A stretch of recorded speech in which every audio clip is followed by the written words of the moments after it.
How is Bob Lazar connected to S4? Bob Lazar was hired to do some back engineering on a certain disk. He called it the space sport model. Was when we got a look at the outline of the disk, it was very close to the shape of the version 2 flying disk that Billy Meyer was photographing in Switzerland. Bob Lazar said the seats were smaller. They were for smaller people than him. There was only 3 seats. Billy described 3 seats aboard the craft. The outside shape was very much the same. Led us to speculate on where that craft came from.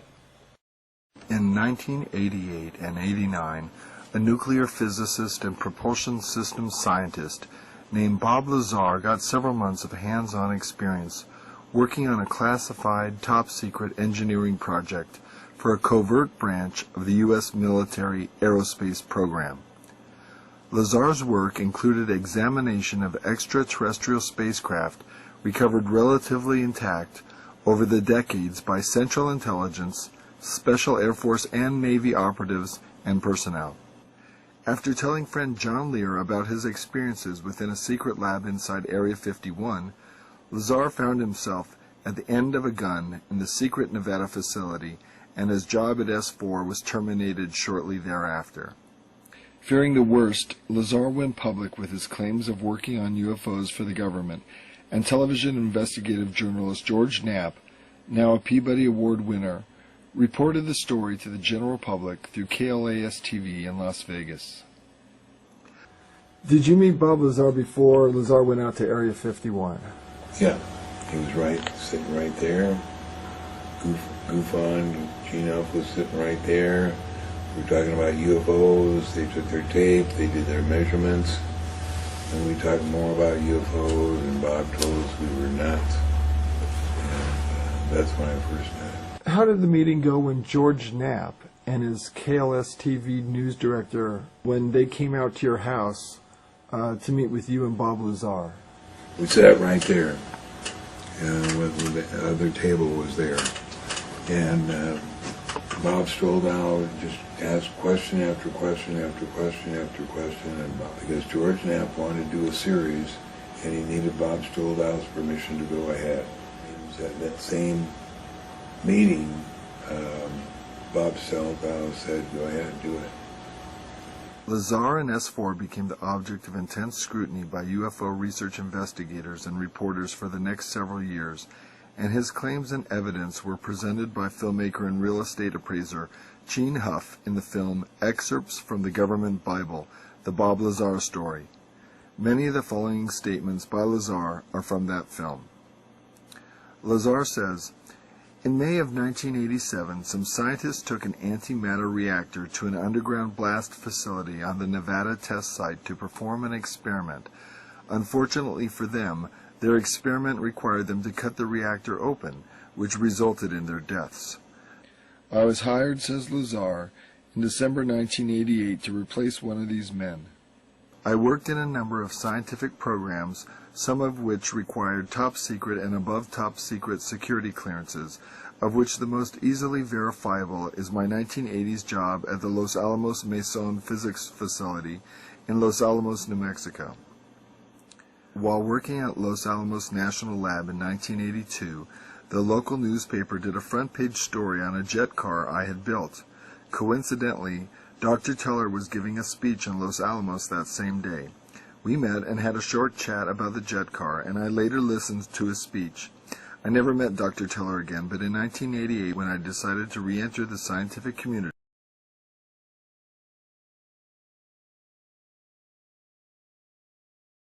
And did Lazar investigate a classified library at Los Alamos and discover that Project Grudge was still ongoing?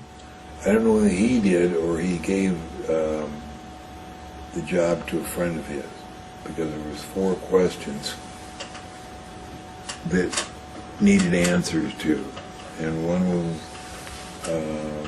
Huawei-2, what that meant, the classified library, and there was 2 other questions, and I forget what they were.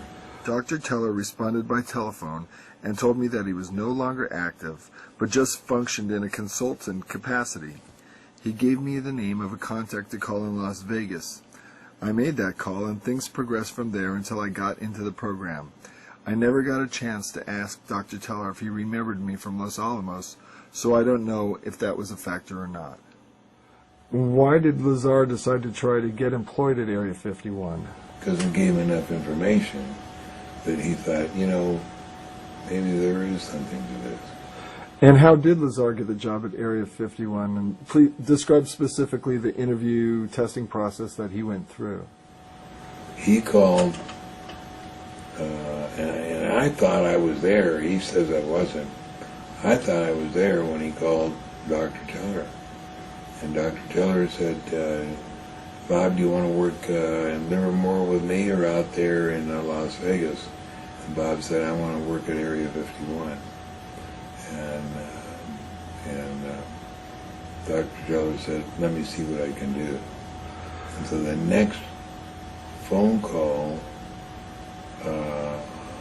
he was given a number to call, and they asked him out for an interview. And he got 3 interviews, and at the end of every interview he'd come over and say, I aced it. And on the second interview, he said, guess what their first question was? And I said, what? He said, what do you know about John Lear, and what's your relation with him? What's your relationship with him? So they already knew you were connected to each other. Yeah. So he said, I believe that John Lear sticks his nose into places where it doesn't belong, but what I didn't tell him was that I also like to stick my nose in places where it doesn't belong. Do you still point it in places it doesn't belong, or you has age mellowed you a bit? Age has mellowed me a bit. I mean, tracking down this moon stuff is so much fun because all you have to do is sit at the computer and look at the moon. How do you think Area 51 already knew that Lazar had a friendship with you, and why do you think that was important to them? I don't know. Yeah, why would that be important to them? And if I ask you on camera if you know Bob Lazar, can you just say no? I will sit silently. The first night Lazar got back from S4 in Area 51, what did he talk about to you? That must have been a pretty dramatic night. Yeah. And Did he talk about discs or aliens or? he came, he sat here and he said, I saw a disc today. And I said, what? He said, I saw a disc today. And I said, theirs or ours? And he said, theirs. And I said, what are you doing here then? They're going to follow you here. They'll know you. You're telling me. He said, John, let me tell you something. I've seen you take so much shit over this. I wanted to tell you I was there. I touched it. I saw it. It's real. Wow. Lazar continues, between December of '88 and April of '89, I worked as a senior staff physicist in what has to be the most secret project in history. My place of work was a facility in an area known as S4 on the Nellis Air Force Range in central Nevada. Area S4 is located approximately 15 miles south of the infamous Area 51 installation at Groom Lake, where the U-2 and SR-71 spy planes were developed. For the duration of my employment at S4, I was paid by the United States Navy. When I went to work, I was flown from McCarran Airport in Las Vegas to Area 51, which is a highly secure government base on the Nevada test site. From Area 51, I was bused to an even more highly secure facility located about 15 miles south of Area 51 called S4. S4 is situated at the base of the Papoose Mountains by the Papoose Dry Lake bed. The airspace over Area 51 and S4 is highly restricted, and any pilot or aircraft that may stray into Sector R-4808 is subject to pursuit by jets scrambled for intercept or subject to outright destruction by surface-to-air missiles. Tell me about the overflights over S4. Is that allowed by any pilot? No. Not even red-blue teams? No, Bob says that there's an automatic ground-air missile that nobody has the power to stop. That if you fly over S4, it goes immediately. The S4 installation is built into the mountain, and the 9 hangar doors are angled at about 60 degrees.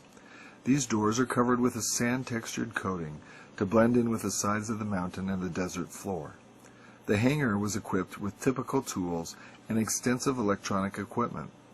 It also had a machine with an X-ray emblem on it and an overhead crane rated at 20,000 pounds. The equipment in this hangar was marked with a black number 41 with a white circle around it, asserts Lazar. It was outside of this hangar that I saw the sport model tested.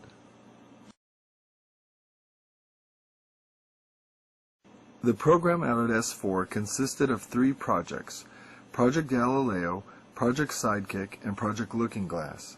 Project Galileo dealt with gravity propulsion. Project Sidekick dealt with a beam weapon that had a neutron source and was focused by a gravity lens.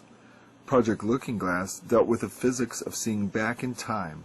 I was not personally involved with the hardware of Project Sidekick or Looking Glass.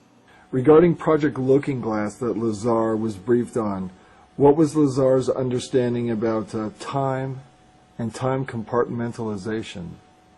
This is Project Looking Glass. All he told us was that the paradox of if you go back in time and kill your father, will you still be here? He said, yes, you will still be here because time is compartmentalized.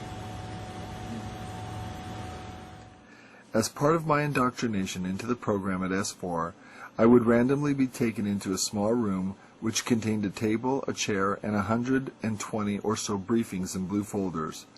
I'd be left there to read for varying amounts of time, usually about half an hour. Describe some of the information Lazar got from the blue folder briefing documents. He said just mostly talked about the nasty things we did around the world, and I said, like what? And he said, oh, you know, like starting wars. And These briefings contained a wide spectrum of information, mostly relating to aliens and alien technology. These reports appeared to be an overview of alien information which could be used to brief scientists from any field about the scope of the whole project and not just their specific field of endeavor. The overview of Project Galileo was accurate. I read the overview and later witnessed evidence which proved it to be accurate. He also got to see a holographic book of some kind where it was comparing civilizations, Earth civilization and the Reticulan civilization. And when he looked at the book, he would see Earth history, and when he flipped it over, he would see Reticulan history. yeah, actually what it was is on one side of the book, you had a book like this, and this would be our civilization. You'd look through it like that, and the pictures were three-dimensional, and that he could move it like that, and he could see inside, back, forward, outside, like that. And then if you turn the book over like this, then the same thing with the reticulans. Interesting that the book you're holding is Alice in Wonderland. I got this because the new secret base up in Nevada uses a lot of Alice in Wonderland terms. So I got the book to read all the terms that they use. I know you probably can't say who, but how did that information arrive to you that they were using Alice in Wonderland terms for the new base? Because either Bob or one of the people that worked up there said that when you went in the door of S4, there was a rabbit with a stopwatch up there. Somebody put a rabbit with a stopwatch up there. There's a new base being created in Nevada that's moving away. Are you saying there's one that's going to move the strategic operations that go on at Groom Lake and S4 away from that location to another facility? Yeah, there's some that are at both those facilities that are different. And where in Nevada are they located? They're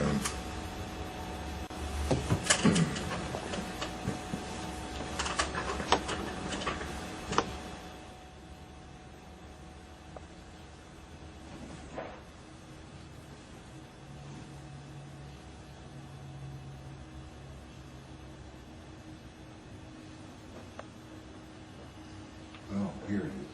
Right. No, that's where it is. I don't know where it went. If I come across it this evening, I'll show it to Well, what area of Nevada? you. Northeast. So towards the Utah border. Yeah.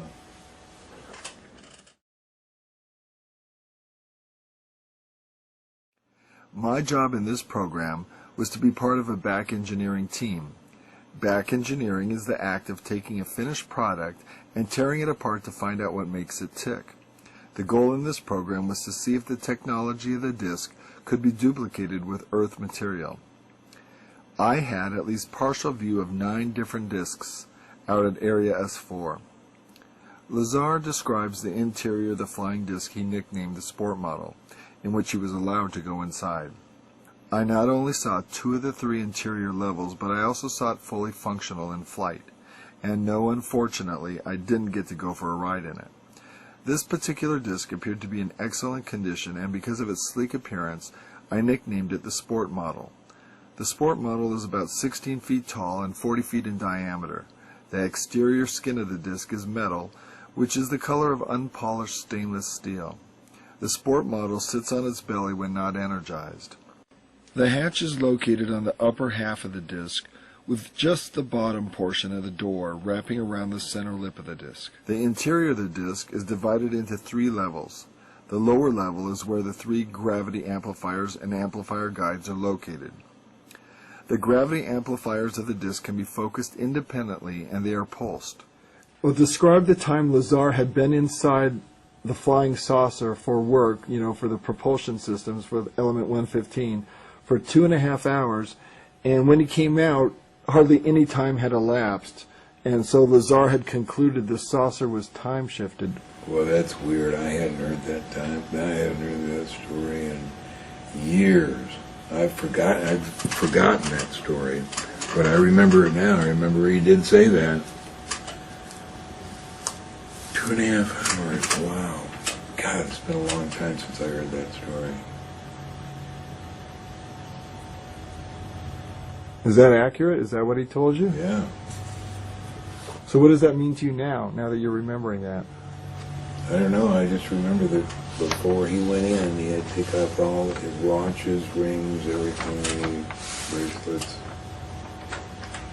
The space-time distortion around the disk achieves maximum distortion and is folded up into this heart-shaped form. The disk can't be seen from any vantage point, and for all practical purposes is invisible. All you can see would be the sky surrounding it. I was never given access to the upper level of the disk, so I can't enlighten you as to what the porthole-like areas are, other than I can assure you they're not portholes. The center level of the disk also houses the control consoles and seats, both of which were too small and too low to the floor to be functional for adult human beings. The walls of the center level are divided into archways. At one point in time, when the disk was energized, one of the archways became transparent, and you could see the area outside of it as if the archway was a window.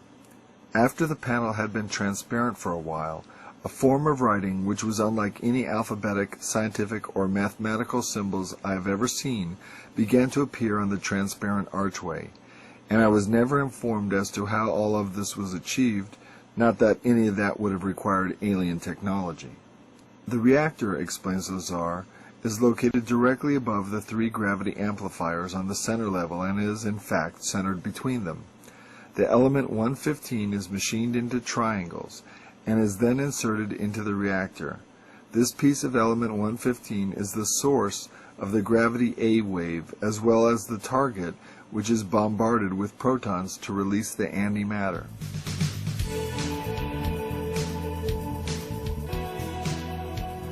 Dr. Edward Teller was the key scientist who determined that fusion, as opposed to fission, could be used to create a nuclear bomb that would be even more destructive than the bombs dropped on Japan. Teller is known in the scientific community as the father of the hydrogen bomb. Teller's hydrogen bomb fusion process releases vastly more energy than fission and results in a much larger explosion from the identical amount of nuclear material as that within the bombs dropped on Japan. We never dropped the hydrogen bomb, and, quips Lazar, Dr. Teller's been in a bad mood ever since. Is there any other nuclear reaction besides fission and fusion that you know of? No. Is there anything such? Look, please, you try to explore the things about which I already will have to tell you. It is not interesting. It's a waste of time. Plutonium or Look, uranium? it is, in my opinion, not interesting. I don't intend to answer it. If you ask me that question on camera, I will shut up. I will sit silent. You're not going to get an answer out of me on that. Okay. Teller refused to even acknowledge antimatter on camera, and in excerpts from the government Bible, Bob Lazar clearly explains the enormous destructive power of antimatter. The older atomic bombs, like those dropped on Japan, would create an area of total devastation only several miles long caused, says Lazar, by a fission reaction in which less than 1% of the nuclear material is converted to energy. But if a hydrogen bomb containing the same amount of nuclear fuel as the Nagasaki bomb were to explode, the area of total devastation would be approximately 20 miles.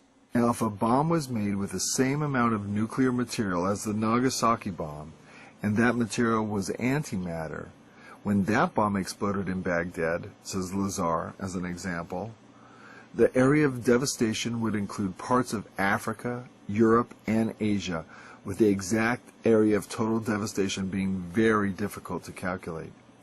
Besides the devastated areas, an antimatter explosion would wreak nightmarish consequences upon the Earth's atmosphere and ozone layer, as well as producing poisoning effects of tremendous nuclear clouds circling the Earth. This, says Lazar, demonstrates the enormous amount of power released when you totally convert matter to energy, which is what happens when antimatter and matter are combined. The potentially devastating consequences of an antimatter experiment gone awry now becomes painfully obvious. These are the real dangers of letting secret military scientists experiment with flying discs gathered in secret from UFO crash retrievals, without necessary and vital congressional and civilian oversight. Do not forget that Lazar was brought to S4 to replace scientists who died due to an antimatter reactor experiment gone horribly wrong.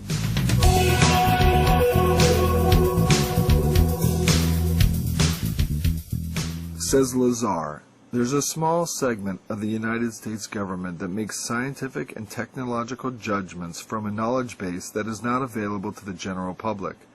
If the following information is true, the United States government also makes judgments on a historical, philosophical, and even theological level from a knowledge base that is not available to the general public. This technology was brought here by some alien beings from the Zeta Reticuli 1 and 2 star system. These stars are located in the constellation Reticulum, which can only be seen from the southern hemisphere. Zeta Reticuli is a binary star system, which means that it is 2 stars and is located approximately 30 light-years from Earth. These beings are from Reticulum 4, which is the 4th planet out from Zeta Reticuli 2. The beings are 3 to 4 feet tall and weigh 25 to 50 pounds. They have grayish skin and large heads. Not only did Lazar see discs there, he also saw aliens. What did these alien beings look like? He saw several different types, or one type, or... We saw the single type, the little gray, 3 times. Once through the door, once when he was taking the drugs, the pine-smelling fluid, and once when he went to the MGM for the lie detector test, when he opened the door for this room where they were going to take the test, there was a desk and a chair and a setting that reminded him of the incident at S4 when he saw the alien, and he nearly fainted. Gene Huff was there and said that he nearly fainted. These beings said that man was the product of externally corrected evolution. They said that man as a species had been genetically altered 65 times. They referred to humans as containers, yet I don't know what we are containers of. As I'm sure you know now, it was impossible for me to corroborate the information. Was Lazar purposely brought to S4, do you think, to leak information? That's always been a possibility. It's always been a possibility to leak information to John there, as false information, to lead them in a different direction. And I've never denied that. That could be true. John, that March 22nd tape with Lazar, why is that important in the history of ufology? Because that's the first time that Bob took us out there, knowing ahead, a day in advance of exactly the hour and the minute when that flying saucer would fly. And we saw it at that time. And how many minutes did you get on camera? Nothing on camera. The camera was on the bumper wheel. I forgot to take a picture. Because you were so caught up in the event at that time. Did you ever get any photos of UFOs that you took yourself? Have you ever taken? No, but Bob or George Knapp did the next Wednesday night of it going around. Now, have you ever had an experience with Wackenhut security? I know you and Bob and Jean and some of your wives went out one time. It's a famous story where you went out to film and were... Yeah, and other than the thing out in the desert, no experience. What was your feeling when you guys were being held by the sheriffs there at that time? Were you feeling in jeopardy at all, or fairly cool-headed? You've been through combat and a lot of different things. How does that rank as far as stress levels? S4 let us go, and then when we got out onto the highway, that's when Doug, what was his name? The sheriff. The sheriff. That's when he stopped us, and he knew all of us. And he said, okay, hands against the car, all I want to know is two things. Why are there 5 guys in this car and there was only 4 on the test site? And where's the 9mm? And we just didn't say anything for an hour, and then pretty soon he said, I don't know why I'm supposed to tell you this, but what I'm supposed to tell you is to get out of here and never come back. How was Bob Lazar treated by the FBI agent on the debriefing the day after the night, viewing objects above Groom Lake with you? I don't know. Bob said it was pretty rough. What did he say happened? Then they took him out of the car with a gun in his ear and then said, now Bob, when we gave you this clearance, it didn't mean you were supposed to tell all your friends about the flying saucers. And what did Bob do after that in regard to disclosing information? Well, he didn't make up his mind then. He said that he didn't clearly say he wanted to stay or didn't want to stay, but eventually he decided not to stay. And eventually he left S4. Yeah. So is it possible Lazar was given false information in hopes that he would spread it, do you think? Or do you think this is what he discovered was actually what was going on? Where are you today on that? I think he discovered what was actually going on, but I do admit the possibility that it was, bogus. Well, do you keep in contact with Gene Huff and Bob Lazar at all? What's Lazar's stance on everything these days in regard to S4? He doesn't want to talk about anything about it. He's still involved in the nuclear industry, is that right? Supposedly. But he doesn't want to publicly come out or discuss it anymore because he feels threatened, because he doesn't want to be discredited. Well, he got his clearance back, and one of the promises when he got his clearance back is they said, "Now, Bob, you're not going to give us any more trouble, are you?" Obviously, if this information is true, the ramifications are far-reaching, and you don't have to be a nuclear physicist to figure that out.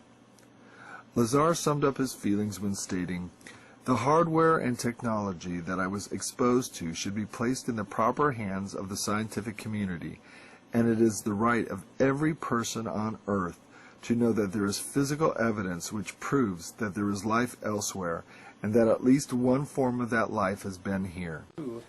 I began looking for sketches done by Bob Lazar over various interviews. Here's some of the sketches done. These were done for Best Evidence, video documentary Best Evidence. And he made other sketches for other presentations. He eventually sketched all of the craft at level 1. And there were some that were quite different. These are images that it came from various interviews with Bob Lazar. This is an interview for a document drawn by Bob Lazar also. I don't know where he got the image of the alien. I don't know that he had any contact with aliens. So there's the last sketch by Bob Lazar. Do you think it was possible that Orion was a CIA disinformation agent who was posing as a S4 sentry to discredit Lazar's testimony or confuse Lazar's testimony? He didn't seem to know anything about Lazar's testimony. I've personally heard of Bob Lazar, but I personally just heard of him in the last 2 months I was there. We were never told anything about him. As I say, I think when they transferred security, I think they did it complete detachments to completely eliminate, and I don't know what they do with the rest of the personnel because I've never got to that stage. I was discharged for medical reasons because I'm basically medically unfit to perform my duties anymore. Bob Lazar, I don't know too much about him. I know I can't say for sure if he was a resident there. I've never seen any photographs of him, but they keep all that under wraps. If there have ever been security breaches, they're not going to tell you. I've never heard his name mentioned at the facility. But from what I hear, he describes the facility very good in detail. He was only hired by the Atomic Energy Commission people to do some back engineering because of his engineering expertise. Others later, Huff and John Lear, went to where Bob Lazar lived in Los Alamos, and they got pictures of his house. They got a telephone book with his address at that house in it and his telephone number. They even found a picture in the newspaper of him showing his home-built jet car. So that made Edward Teller the liar in the whole deal. He knew Bob Lazar. What else do you know about Ed Teller in connection with Area 51, Groom Lake, and S4? Well, Edward Teller was the head of the Atomic Energy Commission and was therefore the overall head of all of the Groom Lake operations. S4 and Area 51, all of them had Edward Teller, for instance, one time, who was the head of all of the Atomic Energy Commission facilities, which included Area 51 and Los Alamos and all the big, most secret facilities this country has. He said he told them he didn't know anything about UFOs. At the same time, we know that a few years before that, in 1968, he held a conference in his center facilities there at Los Alamos for 18 people, a progress review conference, to find out why we hadn't solved the technical problems on an operational UFO that we had recovered. And one of the alien occupants of that UFO was sitting across the table from my friend Bill Uhouse, an engineer, a simulator engineer there, who was working with the alien on trying to bridge the technology between their technology and ours. And from 54 to 68, they hadn't succeeded in making any real significant progress. And this is what the meeting was all about. Why aren't we able to do this? And the alien indicated that their technology requires a certain amount of mental input that we have never learned to impart. So maybe it has to do with a certain type of brainwave activity, Well, it and you might have to be in require a a certain brainwave pattern too that we Right. are not familiar with. And here's the same guy that sitting at the head of the table with all of his scientists around there. Years later, is lecturing in Dallas for MUFON and says he doesn't know anything about UFOs. And Ed Teller, isn't he also the one who Bob Lazar claimed hired him to work at Area 51 and S4? On crashed UFOs. Right. But he doesn't know a thing. Said he didn't know anything about UFOs. And was Edward Teller involved in the program as far back as the initial beginnings of Project Red Light? He had to be. He was there during he took over after the atomic bomb project was finished and we began manufacturing bombs in quantity. He was still the head of the Atomic Energy Commission, had the most secure facilities in the whole United States. So that's why the crashed UFOs were taken to Atomic Energy Commission property, where they had super secret, secure facilities. The only other place that housed a lot of this stuff that was being recovered was the White Sands Missile Test Range, which was equally secure in the mountains behind our White Sands desert.